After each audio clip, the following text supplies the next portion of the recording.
Monstre Chronicle, un hypersensible en action soutient les BD hypersensibles, une prise de conscience et l'enfant hypersensible mieux comprendre pour mieux aider. Rendez-vous sur le site http://www.bdhypersensible.com. Mais attendez la fin de la vidéo quand même.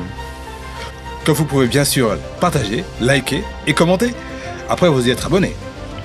Merci à vous.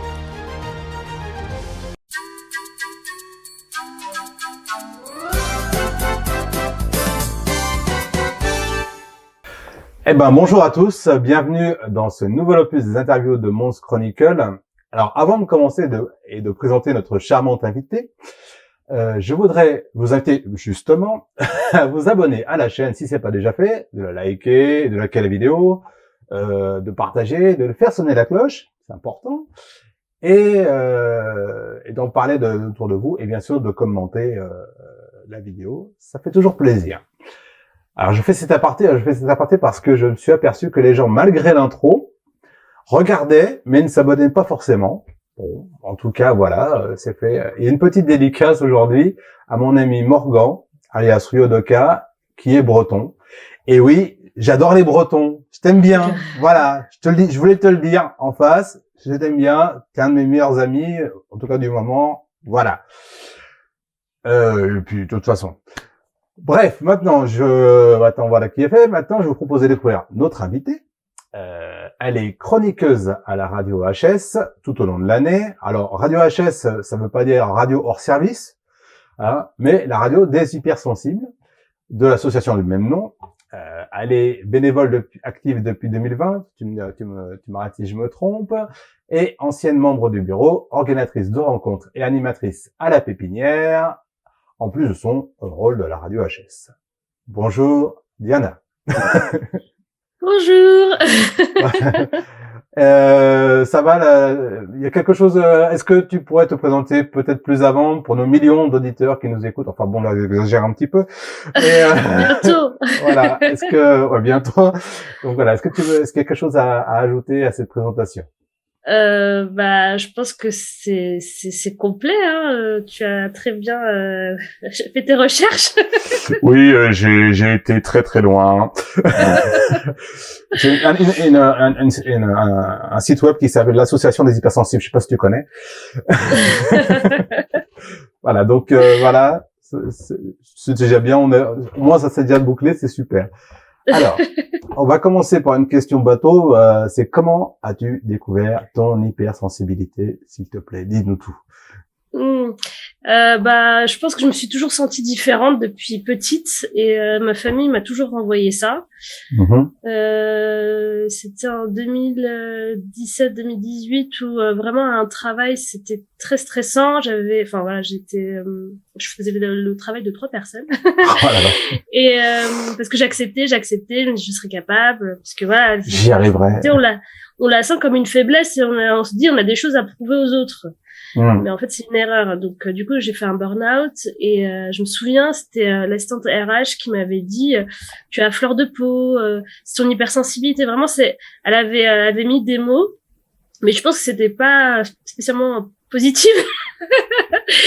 mais voilà, en fait, c'est là où vraiment j'ai réalisé que il y avait quelque chose et qu'il fallait que je creuse. Après, c'était aussi une époque où il y avait pas mal de vidéos sur l'hypersensibilité. Donc, forcément, quand tu fais des recherches, tu tombes sur ça et tu te dis, ah ouais, hein.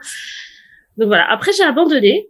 Ouais. J'ai continué mon petit bonhomme de chemin. Je me suis intéressée au développement personnel. Donc, j'ai essayé de travailler sur moi, etc. Mais malgré tout, j'avais quand même cette spécificité qui, m'handicapait un peu au quotidien, quoi. Je sentais que pour les autres, c'était plus facile, j'avais l'impression. Et puis après une séparation qui était très, très, très, très douloureuse. Et là, j'étais vraiment au fond du trou, parce qu'il y avait un projet de vie, etc. Et quand ça tombe à l'eau, c'est jamais agréable. Voilà. Pour moi, c'était la fin, quoi, la fin de tout. Et d'un dernier élan de désespoir, j'ai tapé juste hypersensible parce qu'en fait, j'avais beaucoup entendu ce mot, mais je l'avais jamais vraiment, j'ai jamais vraiment fait des recherches approfondies là-dessus. Donc, j'avais pas. Tu n'avais pas vraiment compris à l'époque ce que ça voulait vraiment dire.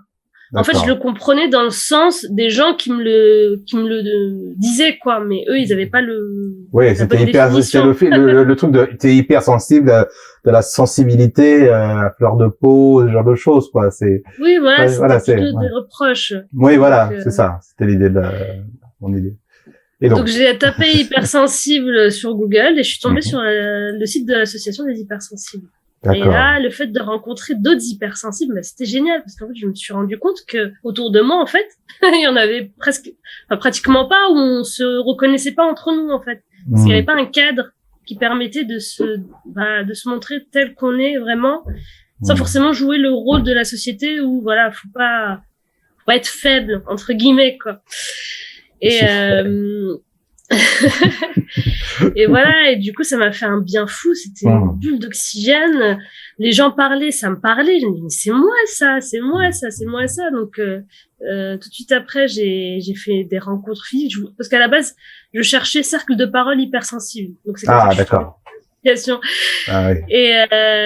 Et du coup, tout de suite, j'avais envie de voir les gens en vrai. Et je suis allée à une rencontre sur Paris. De rencontres. Après, je suis allée en pépinière. Donc, les pépinières, c'est des stages où on est à plusieurs jours, on cohabite plusieurs jours ensemble. On va en parler après, justement. Voilà. Et ensuite, comme ça m'a fait tellement de bien, je me suis dit, il y a forcément des gens qui vont tout le temps arriver dans le même état que moi. Et voilà. Après, c'est à mon tour de... il y a eu, ça, c'est un aparté, je l'ai pas marqué. Ça m'arrive de temps en temps d'un petit peu partir comme ça. C'est que l'association devait aller dans ma ville. Vous devez aller à Boulogne-Billancourt. Ah oui, là, oui. Et bon, j'étais pas là, mais je me disais, chouette, génial, c'est super. Et j'allais demander à ma mère justement d'aller vous rencontrer derrière. Et manque de bol, il y a rien eu, dis donc. Ouais, parce qu'il y a eu un petit souci, un petit couac administratif, donc c'était annulé. Ouais, mais ça n'arrête pas les couacs administratifs avec la mairie. Mais je n'en dirai pas plus. Bon, c'est bien tout ça. Et il y a un truc, une question que je me pose et que je me pose depuis longtemps, enfin même depuis que j'ai commencé à faire moi mes recherches personnellement. J'ai eu l'impression que les hypersensibles étaient plus féminins que masculins. Enfin, qu'il y avait plus de femmes que d'hommes. C'est une impression ou je me trompe ou quoi? C'est peut-être que t'as plus de choses. Non, qu'est-ce que tu en penses? Étant donné que tu as fait beaucoup de rencontres, donc je me dis. Oui, c'est vrai que en fait c'est plus la société qui met les émotions, qui étiquette la femme émotion et puis l'homme force, quoi. Donc dès lors qu'on a ça, on est formaté à ça. C'est clair que on se dit il y a que des filles, il y a que les filles qui assument les émotions, mais c'est plus facile pour nous parce que nous on peut pleurer, on peut être dans l'émotion, on peut se livrer facilement. Ouais. Et mais je pense que voilà, on a de tout en fait. Il y a des femmes qui ont des caractéristiques, on va dire d'hommes, mais je pense qu'il y a un équilibre à trouver entre émotion et force en fait. Émotion, c'est-à-dire l'analyse, l'observation, et de l'autre côté la force, c'est-à-dire l'action en fait. On a tous ça en nous.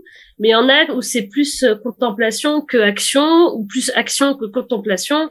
Donc voilà, c'est comme ça en tout cas que j'ai réussi à déconstruire ça. Mais on peut avoir les deux. On peut se dire que les émotions, ça peut être la force aussi.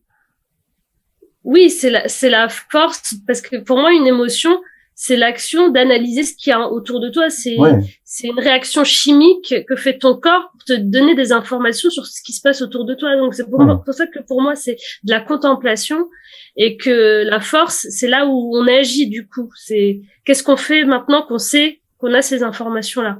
D'accord, oui, non, c'est clair. Donc c'est mon interprétation. Hein. Oui, non, justement, c'est ce que je veux, c'est ce que je veux savoir moi. Parce que moi-même, je pense que c'est le lot de toutes les personnes qui sont hypersensibles. On a notre propre définition par rapport à nos recherches, par rapport à plein de choses, et c'est vraiment important de pouvoir faire des échanges à ce niveau-là. Enfin, ça, c'est à mon sens.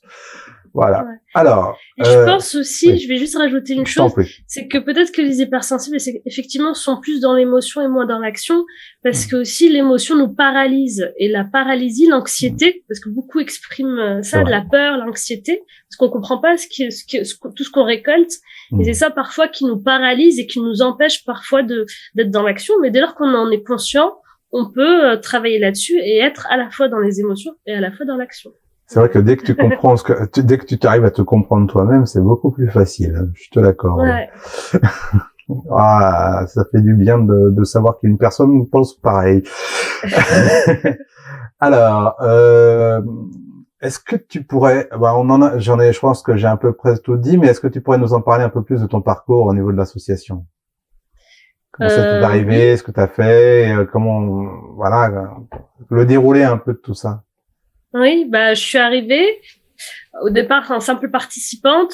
Mais quand on participe, donc forcément on contribue puisque tout est participatif en fait, et c'est ça que j'aime bien. Ouais. C'est que on n'est pas juste, on paye pas juste une prestation pour être là et attendre que tout nous soit livré. Donc on est là et on propose des choses et c'est pour ça que les stages sont aux couleurs de leurs participants. Donc ça c'est super valorisant de se dire c'est une partie de moi que je mets dans un séjour et voilà.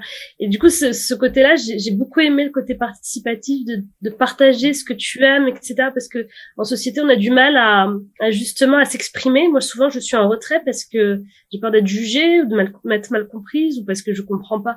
Je sais pas jouer le rôle. Je sens que tout le monde joue des rôles et moi j'ai pas envie de jouer de rôle. Et généralement quand j'arrive telle que je suis, ça passe pas. Soit on me traite d'hypocrite ou c'est. Ouais, je vois ce que tu veux dire. On a du mal à être soi-même et du coup quand on arrive dans un espace où on te dit en fait tu es qui tu es et on t'accepte tel que tu es, et c'est génial quoi. Et le fait aussi de voir des gens qui se livrent, ça facilite aussi soi-même de délivrer aux autres une partie de nous. C'est ce qui nous fait évoluer en fait, c'est l'échange d'expériences. Et du coup c'était les premières rencontres, c'était ça, c'était dans les parcs, donc c'était super agréable. C'était en été et déjà le cadre ça met à l'aise, on est en plein air, et puis les gens ils sont au départ tout timides et tout, mais il suffit qu'il y en ait un qui se lance et puis le kiff. Comme l'effet domino quoi. Des fois il y a des gens, ils arrivent en rencontre, ils disent non mais je fais qu'observer. Mais ils finissent par parler. Parce que c'est parce qu'on se après les alcooliques anonymes, les hypersensibles anonymes. Voilà. Et voilà, on est à l'aise. Et après les pépinières, ce que j'ai beaucoup aimé, après moi c'est mon côté animatrice qui fait ça, parce que j'étais animatrice auprès des adolescents et des enfants. Et j'ai retrouvé un peu ça et j'ai retrouvé un peu mon âme d'enfant. Et tu es une femme du BAFA alors. J'ai eu mon BAFA. Ouais. Ah ça, il y a pas le choix quand on veut faire animatrice. Ouais. Ça, alors c'est quelque chose. Et donc, ce que j'aime bien aussi, c'est le fait de rythmer la journée, parce que je me suis rendu compte que en tant qu'hypersensible, c'est hyper important d'avoir un rythme dans sa journée, d'avoir vraiment de se lever à telle heure de se faire à manger, telle heure de faire une activité, etc. Parce que on a tendance à se laisser aller à la dépression et à rien faire. Et en plus après être pas bien parce qu'on n'a rien fait. C'est vrai. C'est vrai. Bon, c'est bien tout ça. T'es animatrice, j'allais dire animatrice parce que c'est toi qui anime un peu la radio. Oui. Plus que chroniqueuse. Enfin, je pense, t'as été chroniqueuse, mais j'ai plus senti dans le rôle d'animatrice. Comment c'est arrivé, en fait, cette histoire? Au départ, j'étais simple auditrice. Je me souviens qu'à l'époque, il y avait Will, Joanne, de temps en temps Bouty, et puis Mademoiselle T. Faudra me les présenter parce que je les connais pas. C'est leur pseudo, après je peux pas trop dévoiler. Ah non, mais on fera ça en off. Alors ça c'est peut-être dans les premiers épisodes, on les entend dans les autres vidéos, pas les récentes. Et à l'époque, j'étais simple auditrice. C'est vrai que j'étais auditrice active, c'est-à-dire que je commentais, etc. Donc petit à petit, on m'a proposé, voilà, comme Will disait tout le temps, vous pouvez venir si vous avez une chronique, etc. Donc je préparais des fois des sujets. Donc comme moi, je suis plutôt portée écologie, etc. Donc je me souviens, j'avais parlé de la permaculture. Ah ouais. Et d'autres sujets. Enfin voilà, à chaque fois, il faut que je m'y mette. Et du coup c'est parti de là. Et ensuite bah en parallèle de ça, je continuais les rencontres, je continuais de venir en pépinière. Donc là, je me suis formée en tant que animatrice pépinière. Je l'ai faite en même temps que où j'ai continué. En fait, j'ai renforcé ma formation en tant qu'organisatrice et je me suis formée en tant qu'animatrice pépinière pendant les journées nationales de l'hypersensibilité l'année dernière. Ouais. Et du coup, je suis restée tout un mois dans la Drôme à l'époque parce que la pépinière était installée là-bas. Et c'était à ce moment-là aussi que je me suis engagée en tant que trésorière. Et voilà, en fait, c'était vraiment une formation costaud, quoi. Voilà. Et c'est pour ça que l'association a perdu plein d'argent. Oh non. non, j'exagère. Je vanne un peu, c'est pas méchant. Dans le sens où c'était vraiment une formation accélérée parce que j'étais quand même, ça faisait quelques mois que j'étais dans l'asso, mais j'étais tellement investie. En fait, voilà, parce que j'en avais tellement besoin. Ouais. Et ben, j'étais là à toutes les émissions. Voilà, je faisais des rencontres. J'étais venue à 3 pépinières déjà, donc voilà. Donc oui, il a senti que j'étais quelqu'un quand même sur laquelle pouvait compter, quoi. Et c'est comme ça que je me suis engagée dans le bureau. Alors j'ai eu un peu de mal au début, mais je me suis dit ouais, pourquoi pas, parce que voilà, je sens qu'il y a quelque chose et que ça va me faire du bien, etc. Donc c'est comme ça que c'est monté crescendo. Et quand j'étais là-bas, en fait, c'était dans un écolieu et il y avait plein de gens super intéressants avec qui je faisais la vaisselle. Et quand je leur parlais, ils me parlaient d'un sujet. Et puis je leur posais des questions, etc. Et je regardais à la fin, je leur dis, ça vous dit, je fais ton interview, ça te dit? Et en fait, j'ai enchaîné les interviews là-bas. En fait, j'ai vraiment découvert ça là-bas. Parce qu'à chaque fois, il y avait une nouvelle personne et c'était super intéressant. Et c'est là que je me suis découverte. Et du coup, dans l'émission, je proposais d'inviter quelqu'un et de préparer son interview pendant 30 minutes. Donc, on m'accordait une durée pendant l'émission où je faisais l'interview d'une personne. Si tu veux m'interviewer, il va te falloir plus de 30 minutes, hein, je te le dis. Hein. Et donc, tu faisais l'interview et c'est comme ça que t'es devenue l'animatrice. Enfin, c'est comme ça que t'es devenue l'animatrice derrière? Bah après, oui, il cherchait des personnes. En fait, il cherchait des personnes pour pouvoir déléguer, en fait, parce que à la fois il s'occupait de la radio, à la fois il s'occupait de la pépinière, à la fois, enfin voilà. En fait, ça n'a pas l'air, mais c'est beaucoup, en fait. Enfin vraiment, moi, je m'en suis rendu compte quand j'étais dans le bureau, et c'est vraiment beaucoup de travail. Enfin, c'est vraiment c'est épuisant, quoi. Le président de l'association, c'est vrai que c'est pas un métier, c'est même pas un métier dans un sens, mais c'est vraiment une activité assez prenante. Hein. Oui. Enfin, bon, je te parle de mon expérience personnelle, mais et donc en fait, il t'a délégué. En fait, finalement, c'est quoi? Il t'a délégué la radio. Il a dit. Bah voilà. Oui. Il m'a refilé le bébé. Voilà, avec l'eau du bain. Voilà, exactement. Mais finalement, tu te sens bien dans ce que tu fais finalement avec la radio. Ouais, j'adore la radio et puis je me suis beaucoup attachée aux personnes qui participent régulièrement. Et bon là, il y a de nouvelles personnes. Il y a encore une ancienne Bouti, puis Joanne qui vient de temps en temps. Et c'est vrai qu'on crée des liens forts autour de projets, donc c'est ça. Donc c'est un peu comme ça que ça fonctionne. La radio. Comment ça fonctionne d'ailleurs la radio? C'est vous dites voilà, on a un sujet, on parle là-dessus. C'est quoi? C'est là c'était la hache la dernière fois. Comment ça se passe? Comment vous décidez les choses en interne à ce niveau-là? Alors, le mercredi, c'est l'émission, donc on se donne jusqu'à dimanche pour choisir le sujet du mercredi prochain. D'accord. Donc, dimanche, on crée l'affiche. Ensuite, pour qu'elle puisse être publiée le dimanche. et qu'elle apparaisse à la newsletter le lundi. Et puis du lundi au mercredi, on échange. Donc on est sur Discord. Donc on a prépa émission, enfin on a différentes rubriques et on échange là-dessus. On échange les articles qu'on a trouvés, les recherches, etc. Et voilà, en fait, ça discute tout du long. Et après, moi, je prends tout ça et j'essaie de structurer autour de parties, de questions avec lesquelles j'oriente si voilà il y a un blanc ou quoi. Alors j'ai tendance à trop structurer et je me suis rendu compte que parfois c'était un peu frustrant justement pour l'équipe parce que du coup eux ils voient toutes les parties et parfois on n'a pas le temps de traiter toutes les parties, ils sont là. Donc j'essaie de voilà, à chaque fois je change en fait. Maintenant je me dis bon bah je vais pas donner le squelette à l'équipe pour pas qu'il y ait cette frustration et puis on traite ce qu'on peut traiter et si on peut pas c'est pas grave.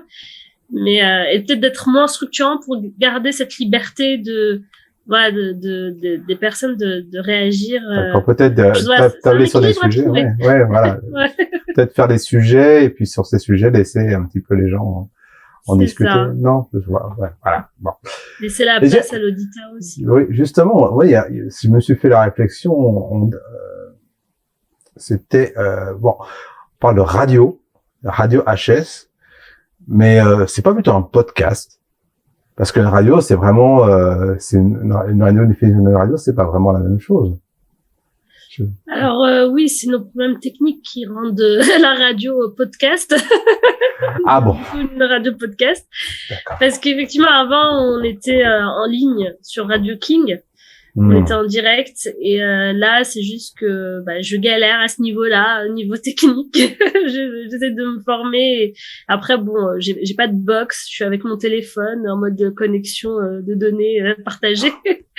Donc c'est pas forcément évident. En fait, on se rend pas compte de l'arrière-plan en fait, des coulisses. Oui. Mais voilà, après on n'est pas des professionnels, c'est ce qu'on n'arrête pas de dire aussi. Enfin après tu vois pas, mais j'utilise un iPhone 4 pour le faire l'interview, hein.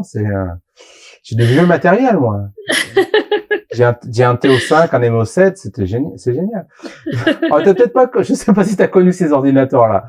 C'était non, ça me parle pas. C'est les tout premiers, t'avais des cassettes audio, enfin des cassettes comme ça que tu mettais dedans, et ça faisait enfin c'était une autre époque et j'étais jeune. D'accord. Voilà.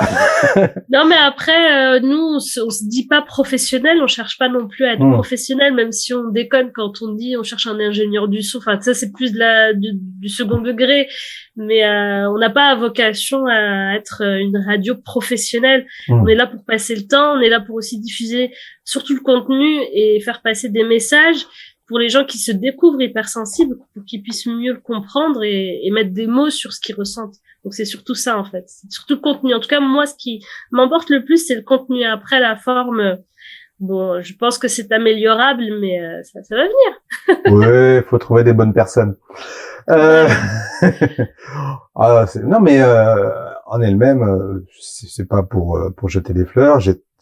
L'émission en tout cas, la dernière que j'ai écoutée m'a beaucoup plu et j'invite tout le monde à aller sur la chaîne YouTube. Il y aura les liens dans la description, bien sûr, hein, il y a pas de problème. Écoutez, c'est vraiment, vraiment intéressant et vous passez de très bons moments. En tout cas, moi, j'ai passé un très bon moment. Donc voilà. Est-ce que maintenant, est-ce que tu peux nous parler un peu de l'association? Justement, on en a parlé de ton parcours dans l'association, mais comment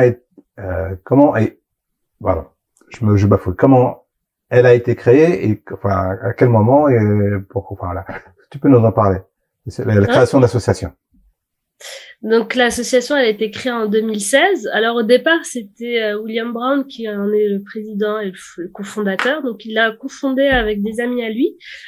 Alors tout est parti à la base d'un blog où en fait il se livrait pas mal en fait sur son hypersensibilité et en fait c'est ça qui a fait, en fait c'est à partir de son blog qu'il s'est rendu compte que finalement il n'était pas tout seul en fait.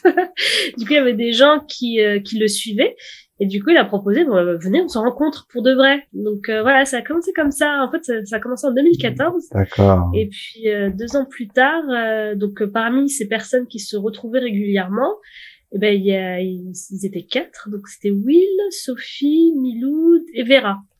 Donc voilà, ils ont créé l'association. Ils ont commencé par des rencontres dans les villes, et puis même qu'ils avaient fait un tour de France. Je me souviens, Will et Sophie avaient fait un tour de France pour pour organiser des rencontres. Sympa. Et voilà, après ils ont créé la pépinière pour au départ c'était comme une colo entre amis quoi. Donc c'était vraiment parce que c'était un petit groupe. Et au départ, ils faisaient que parler. Et en fait, ils se sont rendus compte que on n'a pas fait à manger, on n'a pas fait ci, on n'a pas fait ça. Donc c'est pour ça que c'est ça qui a amené qu'il y ait plus de structure et que ce soit plus ordonné aussi, parce qu'il y a d'autres personnes qui sont arrivées dans l'association qui n'étaient pas forcément des amis, donc forcément il fallait modifier le format quoi. Donc avec plus de structure et que ça convienne à tout le monde. Il faut faire tourner un peu justement l'association correctement. Oui, voilà, exactement. C'est logique. Et justement, on en a parlé, enfin, toi, t'en as parlé, tu peux nous en parler un peu plus justement de la pépinière. Qu'est-ce que c'est que la pépinière? C'est quoi? On a peut-être une image, mais est-ce qu'elle est possible? C'est juste un endroit? Est-ce que c'est juste un bâtiment? Qu'est-ce que c'est, en fait? Non, c'est un espace de vie où des hypersensibles se retrouvent et partagent des choses.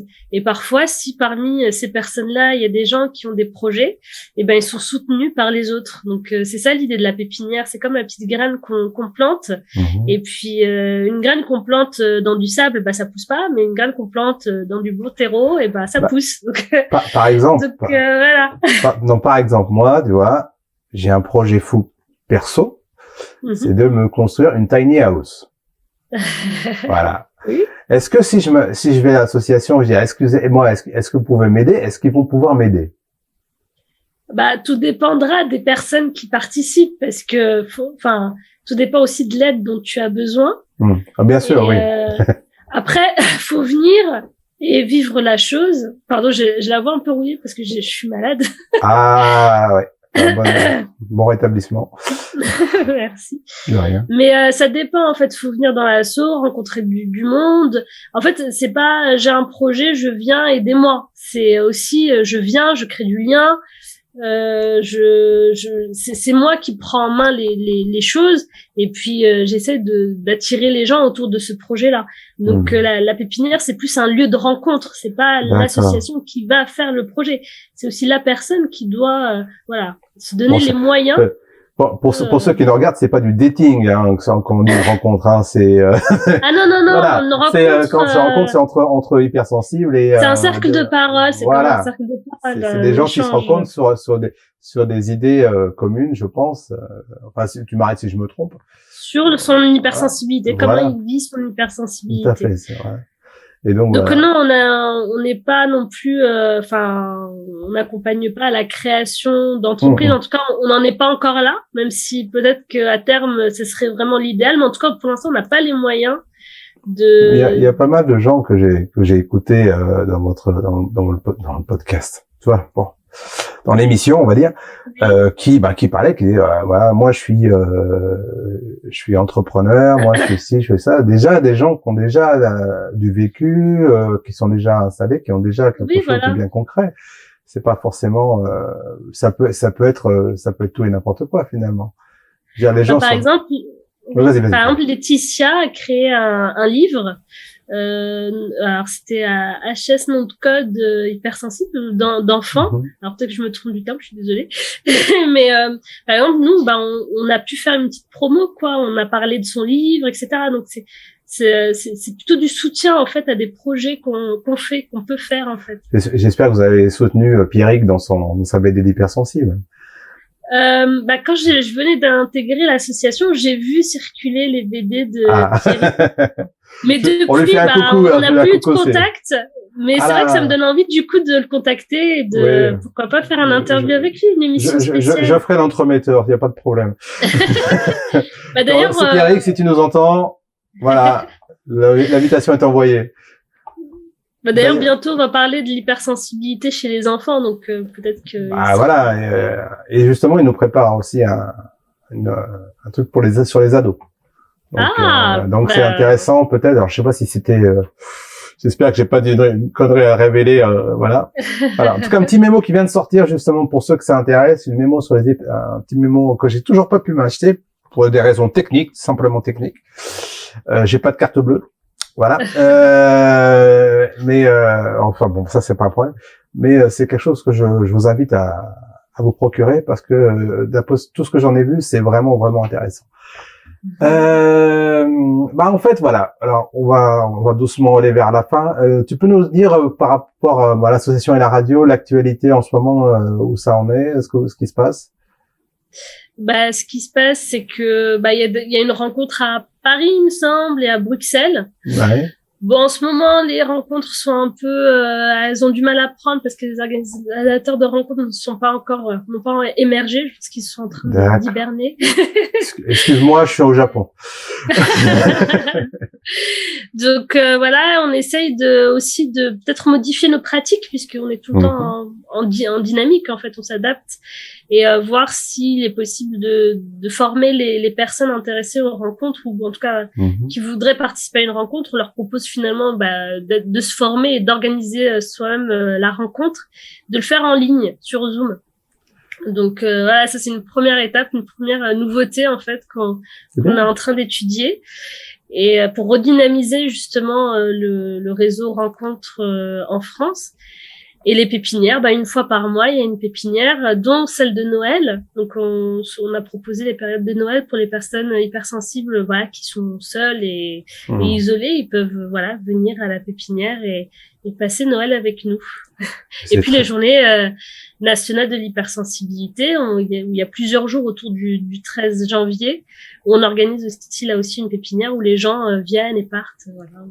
C'est ce qu'on a fait l'année dernière. Il y a plein d'activités. C'est ça m'a l'air très développé, très comment dire, chaleureux a priori à l'intérieur. Je sais pas, c'est une impression. Je sais pas, en tout cas moi ceux auxquels j'ai participé, oui, c'est chaleureux. Convivial. C'est convivial, oui. Et en fait, ce qui ressort beaucoup, c'est qu'on mange bien parce qu'en fait, je vais venir alors. C'est nous qui c'est-à-dire que si on a un plat préféré, on propose de le faire. Du coup, ça fait plaisir de le faire et forcément, les gens, ils aiment bien manger ce que l'autre a fait avec bon cœur, quoi. Et voilà. Je fais des gâteaux à la pomme succulents. C'est le bienvenu. Il y a pas de problème. C'est noté.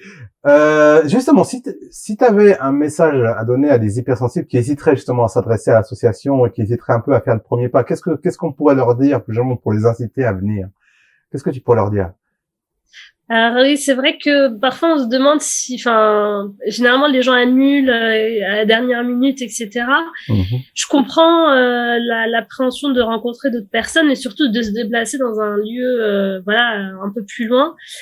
Mais je trouve que après, en fait, tout est cadré en fait. C'est-à-dire on instaure un cadre, les gens sont formés pour respecter le cadre. Et il y a toujours une personne de l'association référente, qui s'assure que que tout se passe bien. Généralement, ça se passe bien parce que les gens sont là pour les mêmes raisons. Donc après. Je sais pas, sauter à pieds joints, fermer les yeux, sauter à pieds joints. C'est comme ça que j'ai fait, moi, là. D'accord. donc voilà.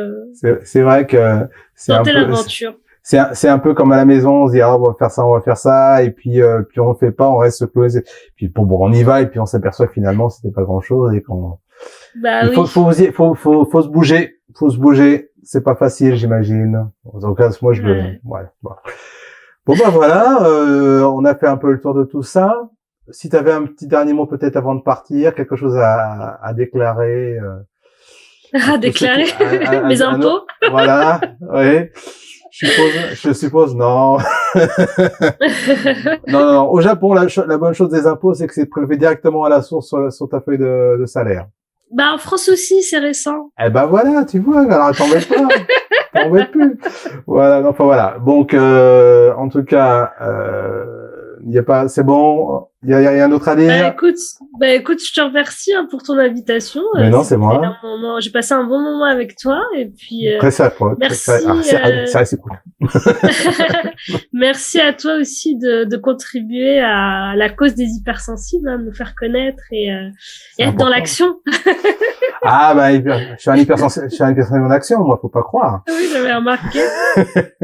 Moi en tout cas, voilà, c'est fini pour aujourd'hui. Je te remercie pour ce petit échange. J'étais vraiment aussi très heureux de t'accueillir sur ma modeste chaîne.